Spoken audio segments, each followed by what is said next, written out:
L'accès à l'information est une extension de la liberté d'expression qui recouvre notamment la liberté de la presse.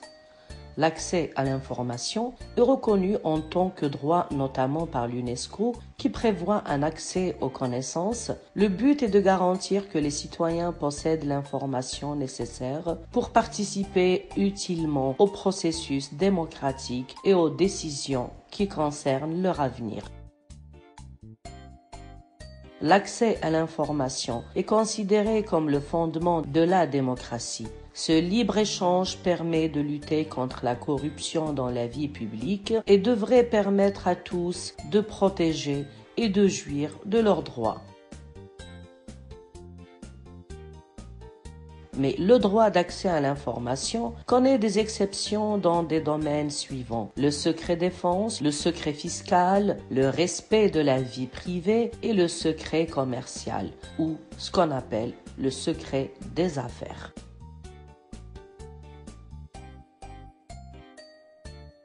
L'accès à l'information est limité dans certains pays par le biais de la censure, du contrôle de médias et de la limitation à Internet.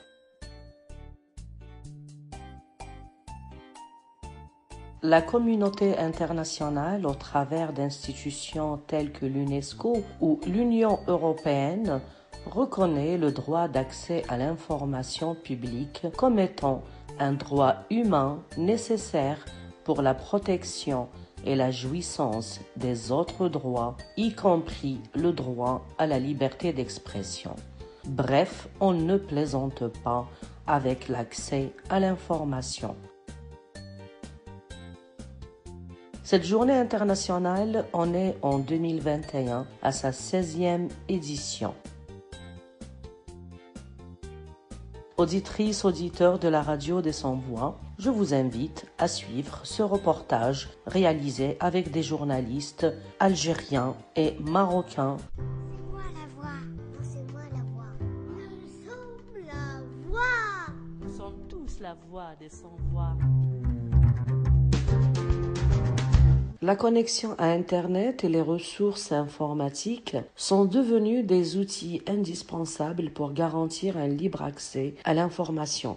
C'est un moyen d'avoir accès aux actualités nationales et internationales ou tout simplement d'offrir une pluralité d'options médiatiques.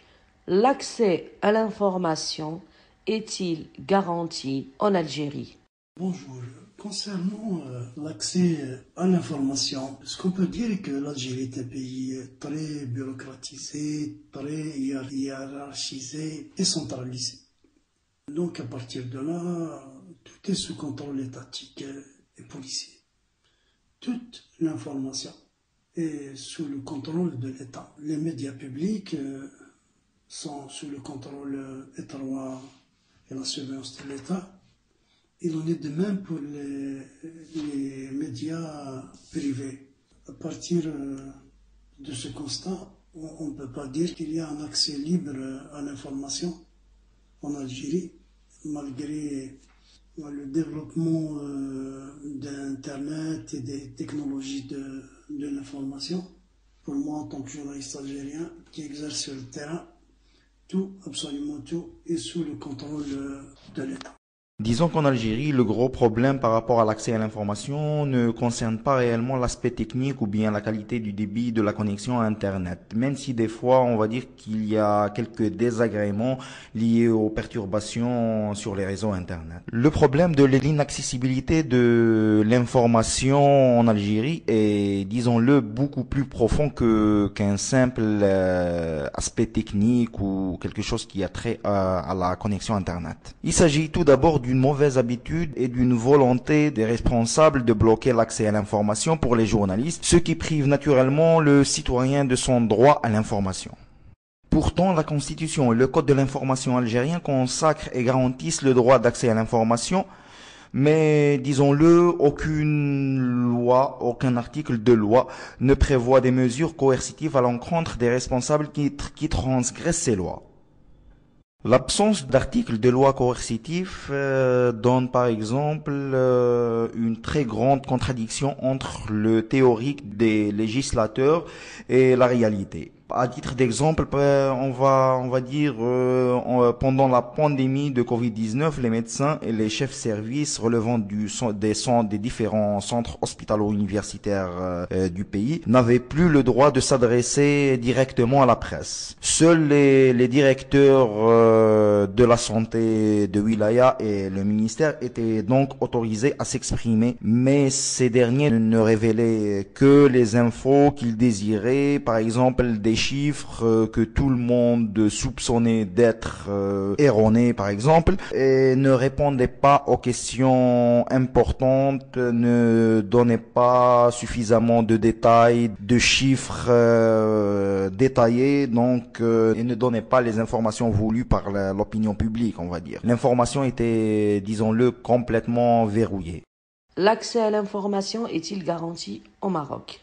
Concernant le droit d'accéder à l'information au Maroc, au niveau juridique et institutionnel, la Constitution marocaine reconnaît le droit aux citoyens d'accéder à l'information. Mais au niveau de la réalité de l'application de ce droit, comme d'autres droits qui ne sont pas appliqués d'une façon complète, les journalistes trouvent des difficultés d'accéder à des informations concernant les administrations, concernant la gestion publique de l'État. Ça, c'est sûr. Mais cela ne veut pas dire que l'information au Maroc est verrouillée par rapport verrouillé, par exemple, comme d'autres pays, l'Arabie Saoudite, bien le Corée du Nord, etc. Je peux vous confirmer que il y a une certaine liberté, mais c'est pas une liberté totale d'accéder à toutes les informations concernant la gestion de pays. L'accès à l'information est reconnu en tant que droit, notamment par l'UNESCO, qui prévoit un accès aux connaissances. L'accès à l'information est limité dans certains pays par le biais de la censure, du contrôle de médias et de la limitation à Internet. Quel constat feriez-vous sur le sujet concernant votre pays ? Avant de parler de censure, je préfère parler d'autocensure parce que la majorité des journalistes algériens ont recours à l'autocensure dans leur travail pour éviter les problèmes, les ennuis, les poursuites judiciaires et surtout pour éviter le passage par la case prison. Tous les journalistes algériens connaissent par exemple les lignes rouges à ne pas franchir, mais disons que certains refusent de s'autocensurer et dérangent ainsi par leur travail les décideurs algériens. C'est là que la censure intervient en fait. Ces 2 dernières années par exemple, il y a eu une vingtaine de médias en ligne qui ont été censurés, qui sont devenus inaccessibles depuis l'Algérie. Il y a des médias étrangers qui ont été privés d'accréditation. Au moins 2 chaînes de télévision ont été tout simplement fermées définitivement, alors que de nombreux médias comme le Watan par exemple et Liberté ont reçu des menaces directes de la part du ministère de la Communication pour le contenu de leur une ou bien leurs articles. Je crois que ces petits exemples renseignent suffisamment sur le degré et la nature de la censure qui existe en Algérie. Le Maroc aussi connaît des difficultés des journalistes pour exercer librement leur droit leur droit à l'information. Surtout, il y a des pressions économiques sur des sites internet, sur des journaux. On peut les priver, par exemple, de la publicité, bien l'aide publique. Est-ce que l'internet est coupé au Maroc? Selon mes informations, parce que je vis pas actuellement au Maroc, l'information via l'internet est libre, il y a accès.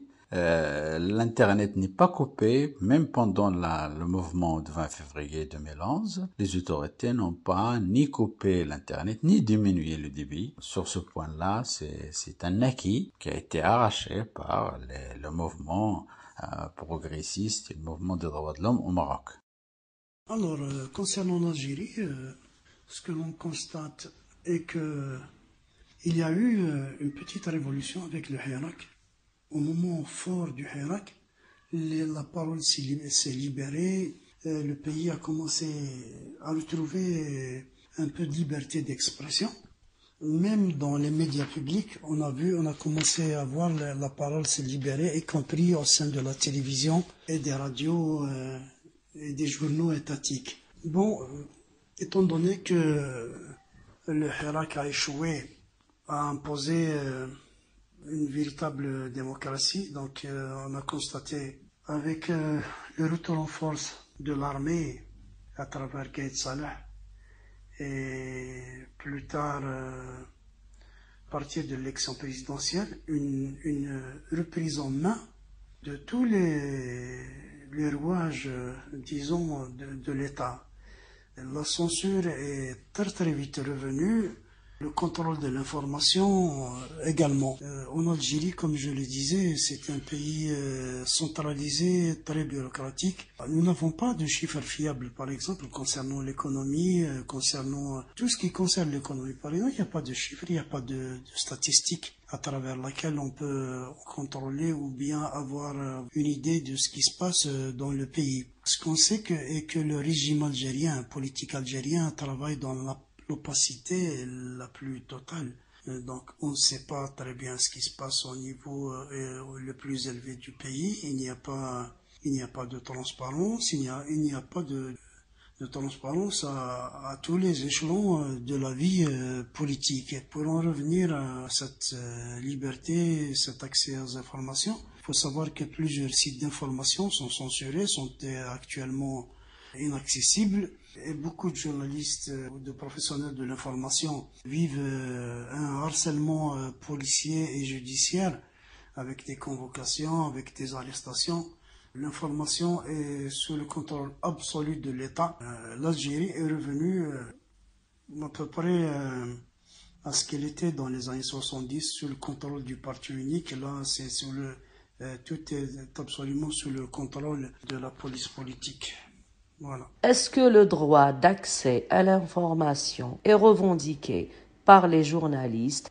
Bien sûr que les journalistes algériens revendiquent le droit à l'accès à l'information, mais il faut aussi dire que la profession n'est pas suffisamment organisée pour pouvoir se défendre, pour pouvoir réclamer le plus fondamental de ses droits, à savoir l'accès à l'information. Et ceux qui se sont trop impliqués pour une structuration, une organisation, afin de pouvoir réclamer et revendiquer ce droit, vont pour la plupart d'entre eux payer très cher, il faut le dire. Et bien évidemment, ce droit d'accès à l'information et ce droit à la liberté d'expression est revendiqué depuis toujours par les journalistes algériens à travers le territoire national. Les journalistes sont très engagés dans tous les mouvements de défense de la liberté d'expression, des droits de l'homme, etc. Et quand on voit le nombre de journalistes qui sont harcelés ou qui ont des problèmes avec la police et la justice, on comprend que c'est une corporation qui se trouve au premier plan de cette lutte pour une Algérie démocratique. Ce que je voudrais dire aussi est que toutes les tentatives de s'organiser par exemple, en syndicat ou en association, ont été torpillés par le pouvoir. On n'a pas donné une chance aux journalistes d'avoir, par exemple, une association, une organisation, un syndicat fort qui va travailler à l'amélioration de leurs conditions de travail et pour avoir un meilleur accès à l'information. Comme je l'ai dit, c'est un pays qui se retrouve de plus en plus sous le contrôle absolu de l'État et des polices politiques. Et je crois qu'il n'y a pas que les journalistes, tout ce qui bouge dans ce pays, la société civile, les avocats, les organisations des droits de l'homme. Nous sommes en train de traverser une période extrêmement difficile. Et chaque mois qui passe, ce contrôle se renforce, cette chape de plomb devient de plus en plus lourde sur le pays. C'est-à-dire, et cela augure de jours vraiment sombres pour l'Algérie. Voilà ce que je pouvais dire. Et merci.